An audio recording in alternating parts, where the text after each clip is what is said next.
মোহাম্মদ শওকত শিকদার পেশায় ব্যক্তিগত ড্রাইভার। গেল 4 দিন ধরে তেলের জন্য লাইনে দাঁড়িয়েও তেল পাননি তিনি। জানান তার সিরিয়ালে এসেই শেষ হয়ে যায় তেল।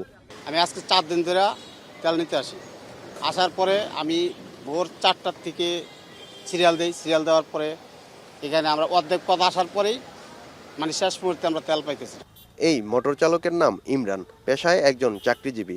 2 দিন ধরে পাম্পে পাম্পে ঘুরেও পাচ্ছেন না তেল।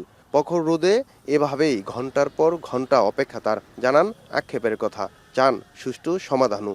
রাত 11টায় সিরিয়ালে দাঁড়িয়েছিলাম, ভোর 4টা পর্যন্ত দাঁড়াইতে পারছি। এরপর আমার আর শরীরে কুলাচ্ছিল না, আমার বাধ্য হয়ে চলে আসতে হয়েছে। এই যে এখন আমি সকাল 8টায় দাঁড়াইছি, এই এখন হচ্ছে সিরিয়ালের অবস্থা আপনি দেখতে পাচ্ছেন। শওকত আর ইমরানের মতোই ঘন্টার পর ঘন্টা লাইনে দাঁড়িয়ে অপেক্ষায় হাজারো গ্রাহক। মঙ্গলবার রাজধানীর বিভিন্ন ফিলিং স্টেশনে দুপুর পর্যন্ত ছিল না তেল সরবরাহ। অনেক পাম্পে রাত থেকেই নেই তেল। গ্রাহকরা বলছেন সরকারের মাধ্যমে সমাধান চেয়েছেন অনেকে, আবার চাহিদা অনুযায়ী তেল না পাওয়ায় ক্ষোভ প্রকাশ অনেকের।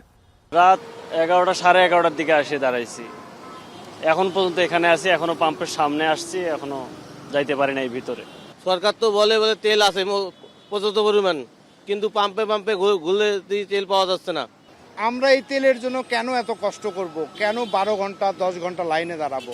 ফিলিং স্টেশন কর্তৃপক্ষ বলছেন ডিপো থেকে সিরিয়াল দিয়ে তেল ক্রয় করতে হয় এবং চাহিদা মতো তেল নিয়ে আসতে পারছেন না তারা।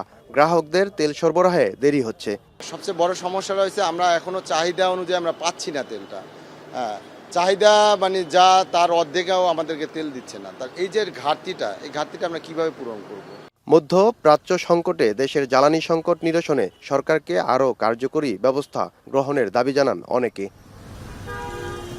ফেরদৌস রহমান, এখন, ঢাকা।